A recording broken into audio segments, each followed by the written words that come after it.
Nadiad rural police સ્ટેશનની હદમાં આવેલા મુકમપુરા ગામમાં પારિવારિક કલેશ અને જૂની અદાવતને કારણે પિતાએ જ પોતાના સગા પુત્રની જીવલેણ હથિયારથી માથામાં ઘા ઝીકીને નિર્મમ હત્યા કરી હોવાની ઘટના સામે આવી છે।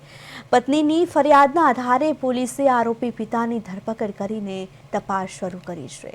મુકમપુરામાં પિતાએ જ પોતાના સગા પુત્રની હત્યા કરી છે। પારિવારિક ઝઘડાનો ભયાનક અંજામ જોવા મળ્યો છે। નડિયાદ રૂરલ પોલીસે આરોપીને ઝડપીને કાયદેસરની કાર્યવાહી હાથ ધરી છે। તારાબેન છે એ તારાબેન અને એમના પતિ જે કમલેશભાઈ છે, તારાબેનના બેન જે છે પારુલનું લગ્ન પણ આમના કમલેશના નાના ભાઈ હર્ષદ સાથે થયેલું હતું। બંને વચ્ચે મનમેળ ન હોવાને કારણે હર્ષદભાઈએ પારુલને છૂટાછેડા આપેલા। જે તે વખતે એમના જે આ કામના આરોપી છે પ્રતાપસિંહ ચૌહાણ, એ પોતે આ તારાબેનને પણ તેમના પુત્ર કમલેશથી છૂટાછેડા આપવા માંગતા હતા।